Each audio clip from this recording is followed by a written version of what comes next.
One of the interesting things with that interview was that phrase about Michael Winterbottom making films about deep waters lightly skipped over or skipped over lightly, which actually is a lovely image, that idea about, a stone or something skimming over the top of deep waters. Because actually, one of the central conundrums of greed is how well it does or doesn't manage to marry together these two elements. Because on the one hand, you have a fairly broad-stroke satire about a larger-than-life character inspired by a real-life character who is played by Steve Coogan. As he said there, he does things which are objectionable and terrible, but he has a certain degree of wit about him, which when I said that thing about you have to like a character, because I think it's not a controversial opinion to say that the character is unlikable and the character is, is not somebody who is held up. I think that's broadly I think it's broadly true. Yes. Okay. And I think it's also broadly true of the inspiration from for the character from which this takes inspiration. So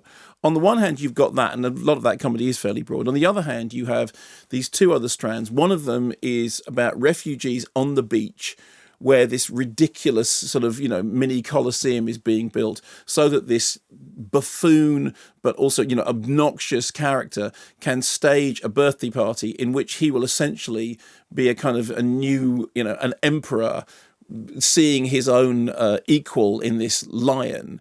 But you've got to get the refugees off the beach because they don't fit in with the image he's trying to create. And then you have a backstory, which is about the way in which his wealth was actually generated. Wasn't just to do with hustling on the high street and having dodgy deals or anything like that. It was to do with the fact that the entire industry is built on having to exploit workers in the developing world who are working under worse and worse conditions, because as you drive the prices down, the conditions in which they work are worse. So those are the two kind of apparently very, very different strands to tie together. And I should say from the off, I don't know that the film I don't think that the film actually manages perfectly to marry them together.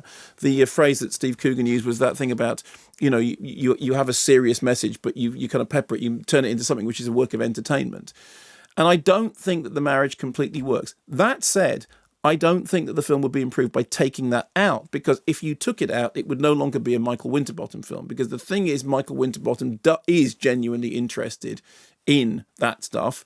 And actually, if it was just a film about somebody who was rich and obnoxious being rich and obnoxious, I think your patience with it would dry up an awful lot sooner. So, although I'm not convinced that those two things are perfectly married together, and I think that some of them don't quite work. There's one quite clumsy plot mechanism, actually not to do with the Greek tragedy, which specifically ties the story of the people that make the garments into the people that sell the garments. There's one plot thread that does feel very, very contrived, but I still think that it needs to be there, because that's what it is, the kind of engine room of the movie. This is not happening in a vacuum. Second thing is, Steve Coogan said in that interview that this was originally going to be Sacha Baron Cohen. And you can imagine Sacha Baron Cohen playing that character in a much more overtly grotesque way. And from my point of view, I actually was pleased that it was Steve Coogan. One of the things that Steve Coogan manages to do is to take characters who are, obnoxious and unlikable and difficult and yet somehow make the time that you spend in their company, although it's toe curling and although it's, skin crawling sometimes, but what it isn't is intolerable. What it is actually entertaining. And I did think this is, it's a satirical movie, and it has a very strong comic element. And I did laugh pretty solidly all the way through. There's one sort of, in my opinion, extraneous plot thing, which is the whole thing going on in the background about one of his relatives is involved in a reality TV show, a kind of reality TV show about relationships, which I that just did feel to me like there was one too many threads going on. So, having said that, I don't think that it's completely structurally sound, and also that actually from my point of view, I would rather have seen this film starring Steve Coogan than Sacha, because I can't, obviously you can't review a film that doesn't exist, but I can imagine a version of this film with Sacha Baron Cohen in it, which I think would be much more hard work. I thought it was entertaining. I'm a big fan of Michael Winterbottom's anyway, not least because when you look at his CV, it is dazzlingly diverse. He has done an extraordinary number of things. I don't think this is up there with, 24-hour party people, for example. But what it does manage to do is, in fairly broad but very kind of mainstream entertaining strokes, paint a portrait of a character that you recognise, and a character whose story has bite and clout at the moment, and turn it into something which is a work of entertainment, but that, not very far below the surface, is something else. The other thing is, there is this, as I said before, there is this weird intertwining of the story inspired by real life with a kind of Greek tragedy, that his life story is being written by somebody who is a classicist, who seems to be completely out of his depth, and yet as the story goes on, there's a kind of Oedipal thing happening, there's a fall of empires thing happening, and these things all dovetail. When we mentioned it to Steve Coogan, he said, yes, it's a kind of clumsy metaphor, but actually that part of the thing isn't that clumsy as far as I'm concerned. And I went in not entirely certain as to what the tone of the film was going to be, because again, Michael Winterbottom's tone, he's made many films that are broadly comic. He has made films that have got a much harsher tone, and so I thought it was frothy, but in a good way. I think that there are insubstantialities in it that mean that it does feel sometimes like a bit of a meringue, like it might all just fall down at any point. And there are certainly moments when elements of the story that it wants to tell and the story that it has to tell don't match up. But I did enjoy it, and I did think that Coogan did a good job of giving you a portrait of somebody who you basically think, objectionable, obnoxious, or objectious.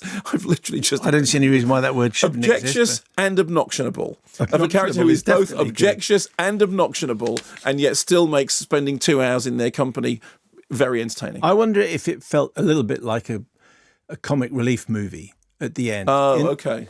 And they do fantastic work, and they've put out some very powerful messages.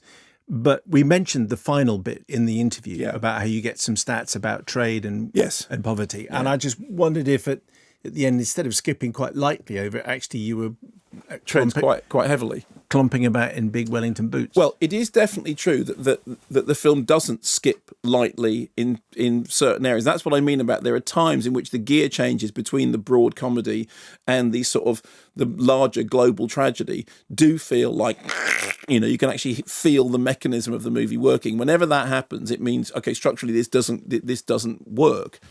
But,